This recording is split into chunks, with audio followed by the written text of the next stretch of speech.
Qui sont ces femmes qui choisissent d'entreprendre dans l'artisanat? C'est tout de suite dans Businesswoman.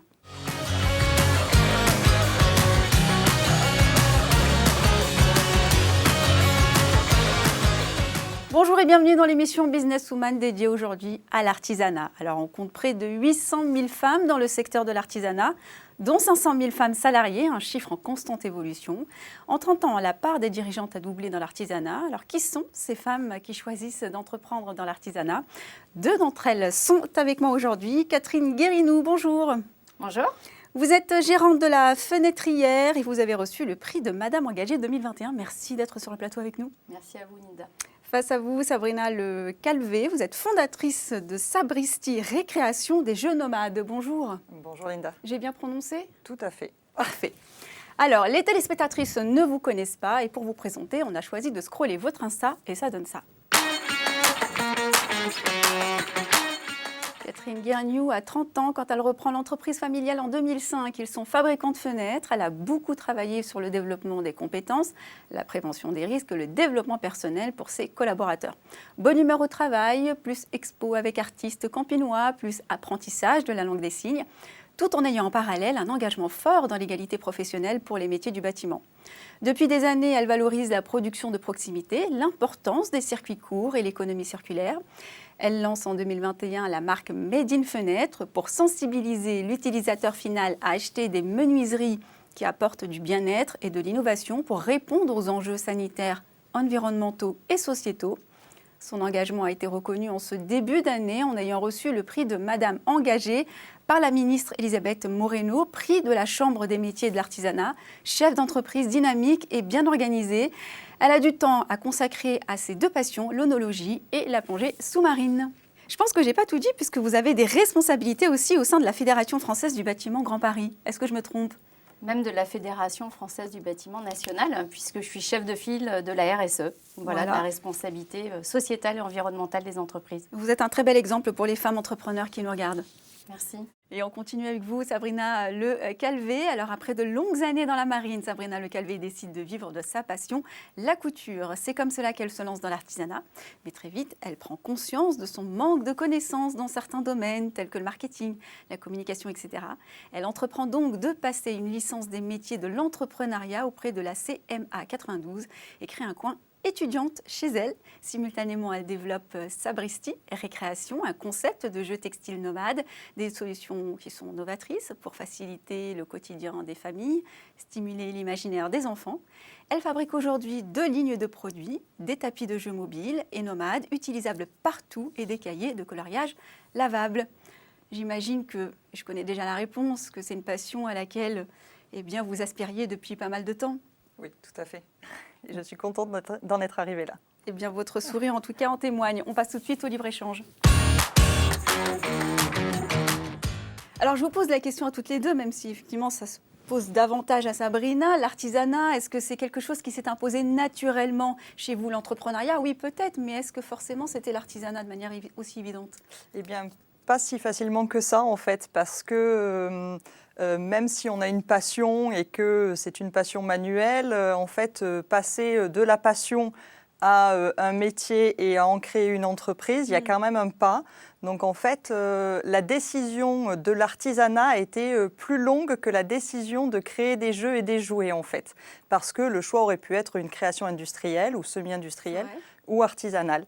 Et en fait, c'est à la fin de la licence que j'ai passée que j'ai pris la décision de continuer dans l'artisanat et de développer cette entreprise de façon artisanale. Mais d'ailleurs, à ce propos, est-ce que c'est plus difficile finalement d'entreprendre dans l'artisanat ou pas nécessairement ?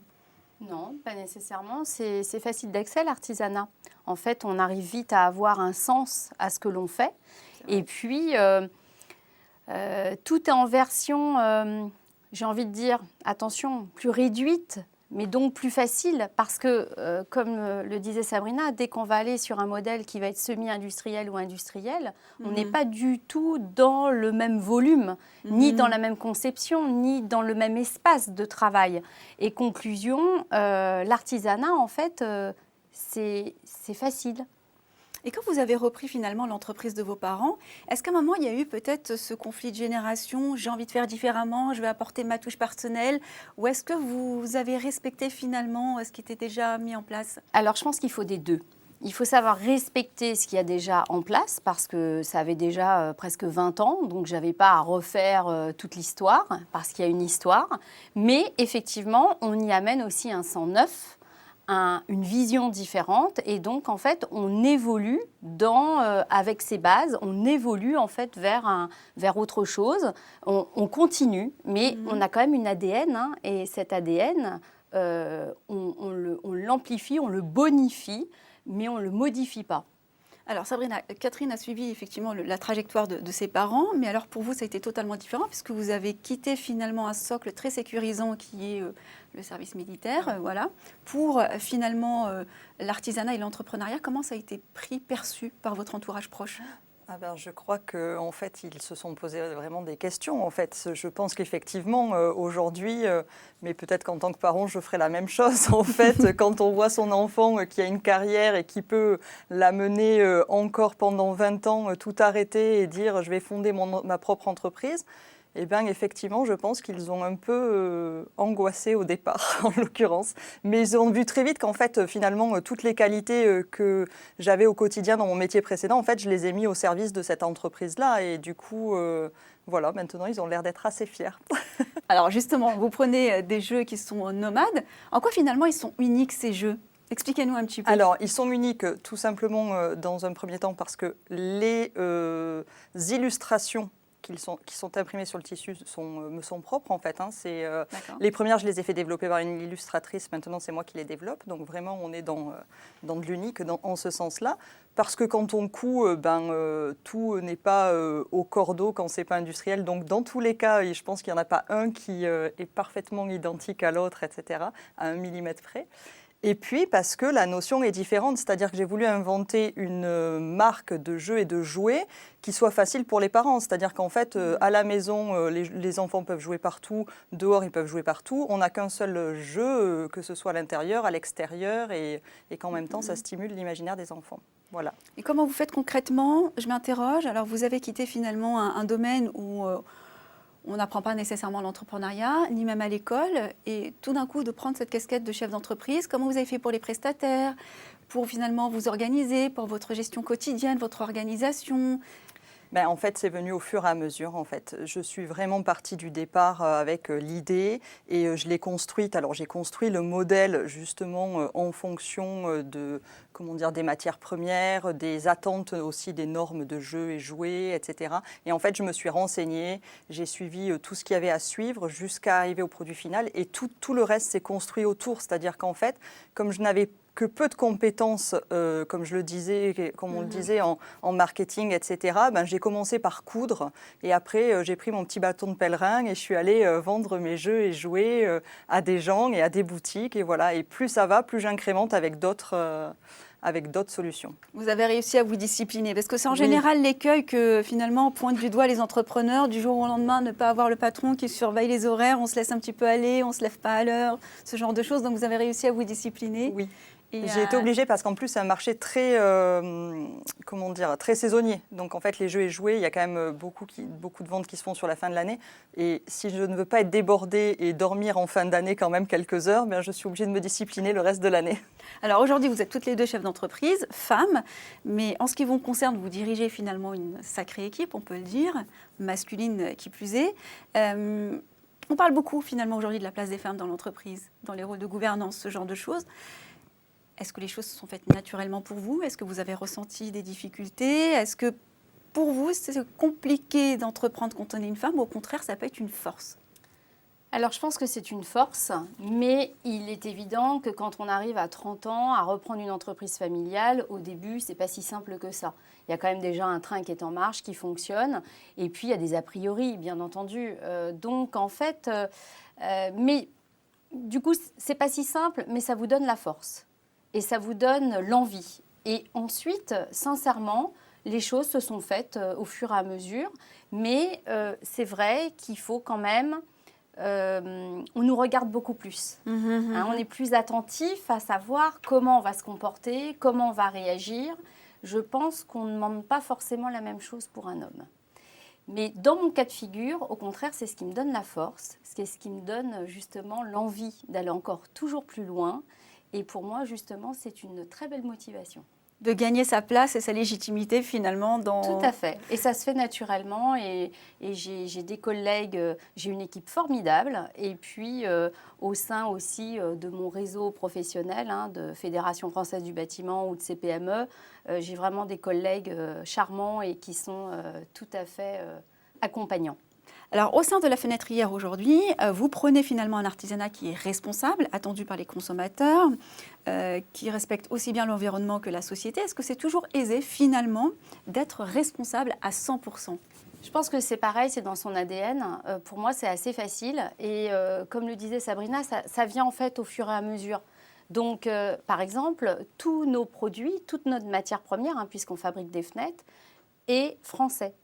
Notre vitrage est fabriqué à Alençon, notre matière première PVC vient de Clerval dans le Doubs, l'aluminium vient de Dijon, notre bois vient de la région de Troyes. Donc on a vraiment cette volonté en fait de produire en proximité, en circuit court, et donc de rechercher aussi des fournisseurs, des partenaires qui sont exactement dans notre logique. Ça, c'est important. Vous avez anticipé ma prochaine question, qui était de savoir est-ce que finalement l'artisanat rime toujours avec Made in France? Pas toujours possible finalement. Je crois que dans votre cas, c'est pas toujours...